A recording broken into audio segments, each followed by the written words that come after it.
Hoje nós vamos caminhar mais um pouquinho em história, nós vamos descobrir um pouquinho mais sobre a formação do povo brasileiro. Eu estou na página 144, tá? Estou na página 144. E aí nós vamos saber um pouquinho mais da formação do povo brasileiro. Então, olha, nós vamos conhecer um pouquinho de uma palavrinha chamada miscigenação. Pro, o que é isso?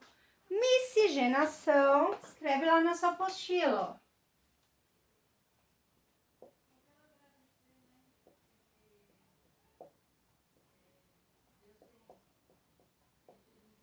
Miscigenação é igual mistura. Significa que nós vamos falar sobre a mistura que deu origem ao povo brasileiro. Então, antes... Nossa, ficou feio aqui, né? Deixa eu arrumar aqui, ó. Mais bonitinho, né, gente?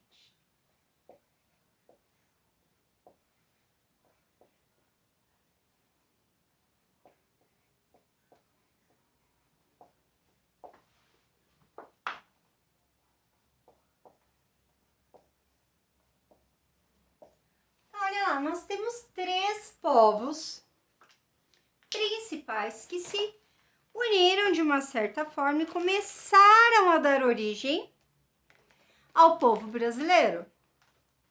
Então, nós temos aqui o nativo, o lindo, maravilhoso indígena.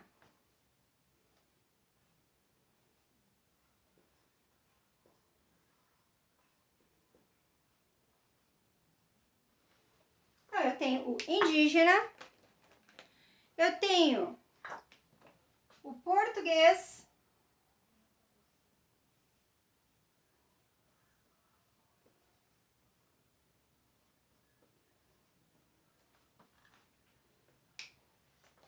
e eu tenho o africano.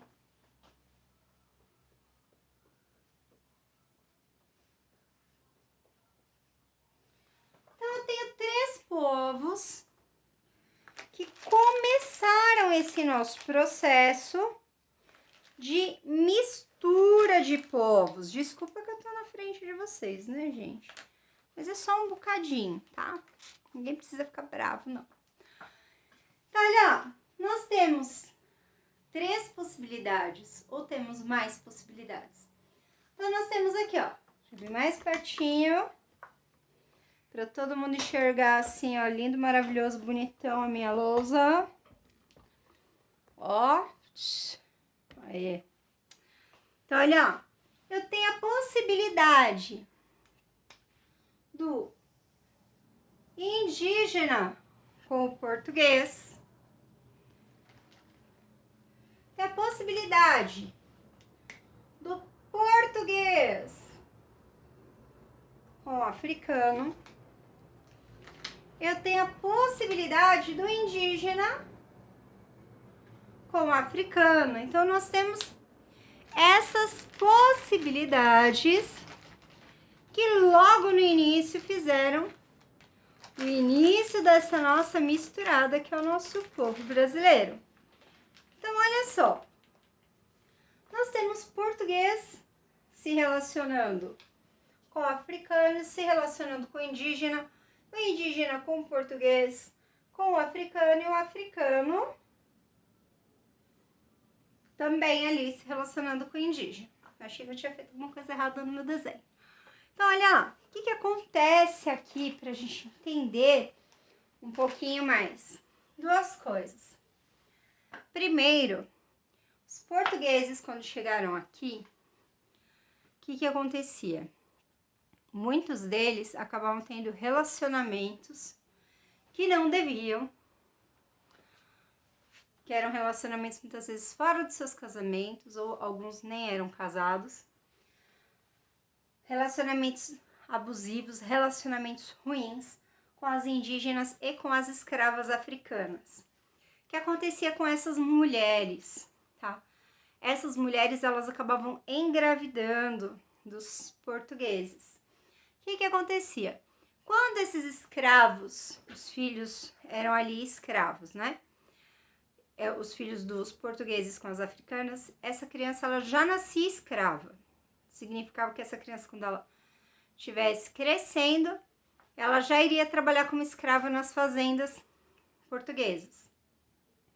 Quando esse filho era co-indígena, algumas vezes se ela era escrava, permanecia a criança também escrava, ou se ele simplesmente tinha alguma coisa com ela, essa criança ficava com essa mãe porque essa mãe fugiu, essa mãe criava essa criança sozinha. Muitas vezes a tribo nem dava apoio para ela, tá bom? Então, quando a gente fala assim sobre os portugueses chegaram ao Brasil e fizeram uma bagunça por aqui, porque os indígenas, eles tinham todo aquele cuidado deles, todo aquele estilo de vida que foi brutalmente mudado pelos portugueses, porque eles queriam impor uma regra de luta, de sangue, de domínio, que os indígenas nem estavam acostumados a viver dessa forma. Lógico que indígenas entre indígenas, eles tinham suas guerras, eles tinham também suas brigas por território, mas eram completamente diferentes das coisas que aconteciam com os portugueses, até porque os índios não tinham nenhum grande armamento capaz de machucar muita gente ao mesmo tempo. Então, olha lá, quando a gente fala de miscigenação, a gente fala dessa mistura. Mais pra frente, vai acontecer um outro tipo de mistura. Deixa eu pegar uma outra cor que eu ainda não usei. Vai ter que ser o pretinho aqui mesmo.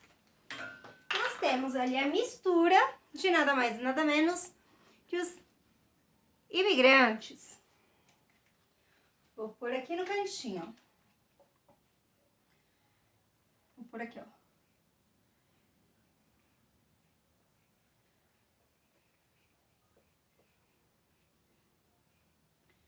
Nós temos os imigrantes. Esses imigrantes, gente, a princípio, eles vinham de onde?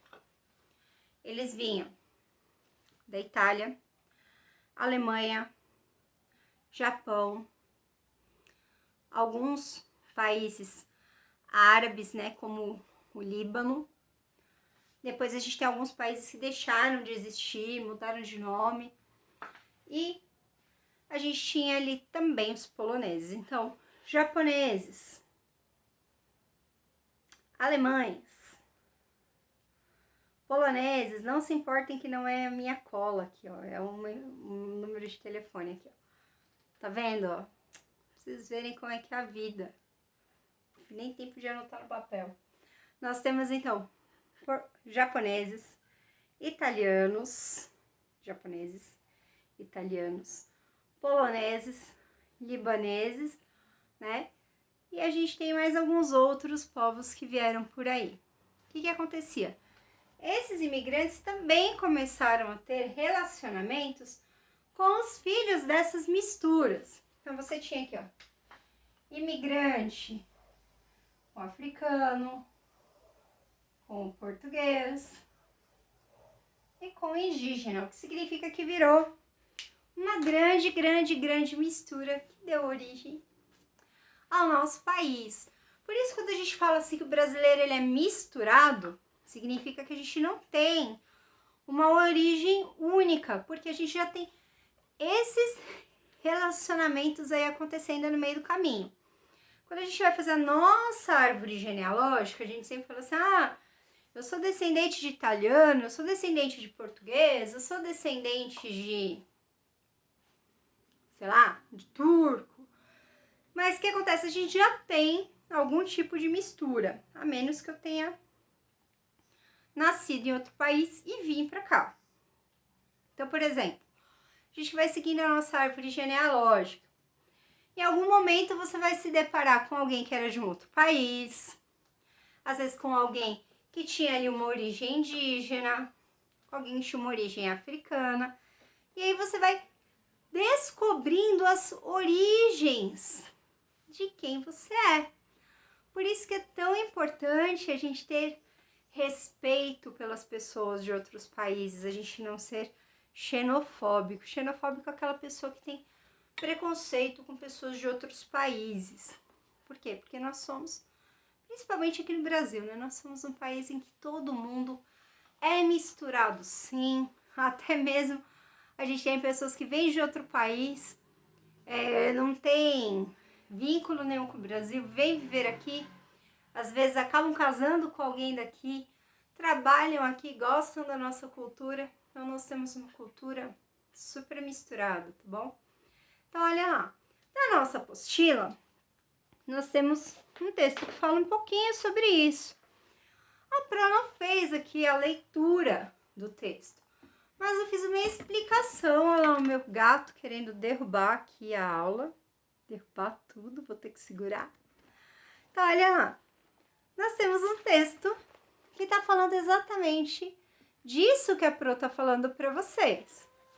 Então, olha só. Vou continuar daqui embaixo, ó lá, de amiscigenação. Tá bom, ó? Tô nesse cantinho aqui, ó, amiscigenação. Finzinho do quadrinho roxo.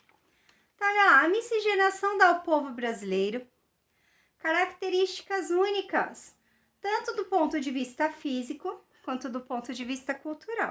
Gente, eu vou ter que tirar vocês dali, senão meu gato vai derrubar vocês. Ele tava quase derrubando aqui 2 vezes. Então, olha, ó. A miscigenação dá ao povo brasileiro características únicas, tanto do ponto de vista físico, quanto do ponto de vista cultural, já que houve uma incorporação de vários traços culturais de cada um desses grupos. Dá uma pausinha aqui. Traços culturais, vestimenta, costumes, ritmo de música. Então, tudo isso são apropriações culturais que nós acabamos fazendo, até de maneira indireta, porque faz parte, de certa forma, do nosso povo. Por exemplo, eu nunca comi, também não posso comer, acarajé. Acarajé, para quem gosta, para quem já comeu, eu não posso comer. Ele tem um gosto super forte, ele é feito à base de azeite de dendê, ele tem camarão, ele tem uma série de coisas. É um alimento basicamente africano, assim como a feijoada. Então, hoje a gente vai conhecer um pouquinho da história da feijoada. Não se desespere, porque a gente não vai fazer essa aula toda de uma vez. Ela é super completa, super complexa e ela tem um monte de coisas pra gente discutir. Algumas a gente vai discutir juntos na semana que vem. Então, olha só, a história da feijoada. Os senhores portugueses tinham lá as suas fazendas, eles tinham os animais que eles criavam, que era basicamente para atender a família, né? A família do português, do nobre, do cara rico. Então, eles pediam para que os escravos fizessem ali comidas com as carnes de porco. O português, ele gosta muito da carne de porco. Então, o que acontece? Fazia-se a carne e as partes indesejadas, aquelas partes que a gente chama de nojentas do porco, elas eram deixadas de lado. O que aconteceu? Os africanos, escravos que moravam aqui, eles começaram a ver muitos restos sendo jogados fora e eles acharam que aquilo ali servia muito bem para dar um gosto assim na comida. Ficaria aquele gostinho de carne e dava para deixar a alimentação um pouquinho mais rica. Então, o que eles fazem? Eles pegam essas partes que os portugueses não comiam porque eles achavam que eram sujas e eles começam a colocar no feijão. Muitas vezes a alimentação dos escravos ali era o feijão cozido. Lógico que sem todos aqueles temperos que a mãe da gente põe, cebola, alho. Tem mãe que põe sazon, tem mãe que põe folha de louro, uma série de coisas. E aqui não, eles pegavam esse feijão, normalmente era o feijão preto, que era o feijão mais simples, né? Era o mais barato. Então, o que acontecia? Lembra que o dono da fazenda, ele não investia na alimentação e essas outras coisas dos escravos.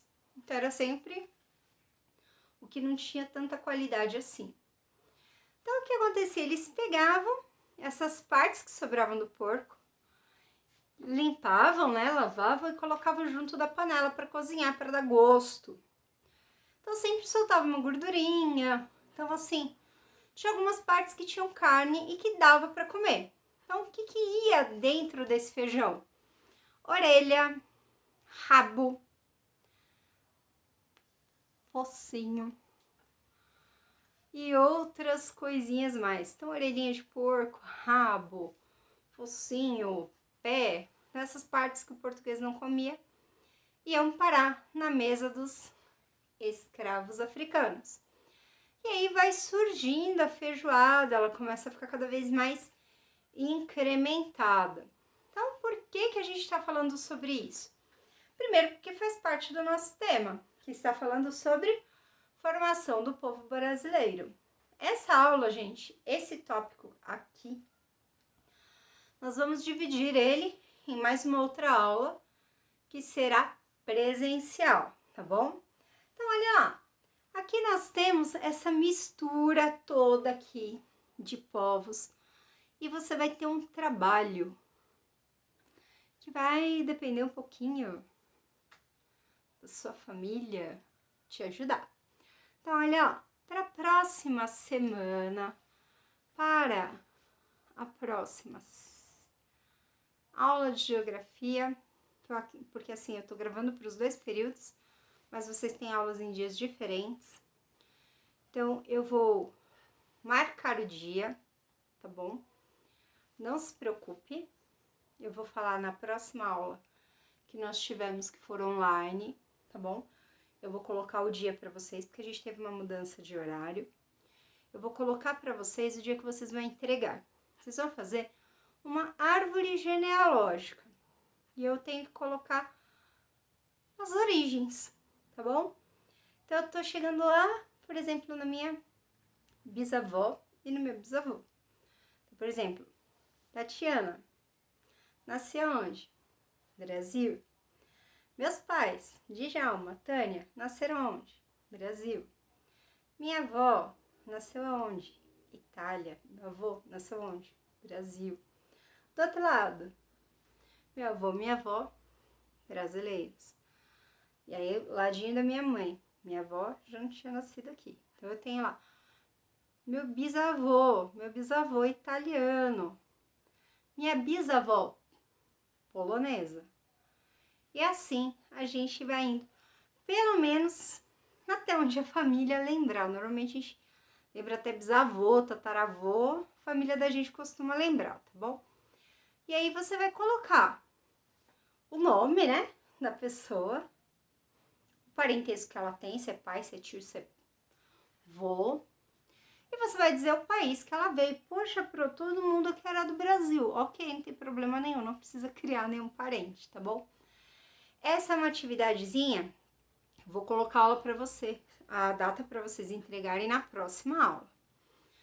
E nesta lição aqui, você vai colocar lá no seu caderno uma receita. Não tem impressora, mas você tem dedinhos, você tem o seu caderno, você tem canetas, tem lápis, então você vai escolher uma receita, mas preste bem atenção. Você vai escolher ou uma receita indígena, ou uma receita africana, ou uma receita portuguesa, e você vai colocar lá no seu caderno. E a gente vai ver um pouquinho das diferenças dos alimentos por país, tá bom? Aqui a gente tá falando de basicamente um continente. Aqui nós estamos falando basicamente de Brasil original, de fábrica. É alimento português, que é alimento europeu. Então a gente tem aqui algumas coisinhas para a gente pesquisar para nossa próxima aula. Então, esta aula não tem exercícios para você fazer na apostila, mas você vai fazer o quê? Colocar essa sua pesquisinha no caderno de geografia. Beijo, até a próxima aula!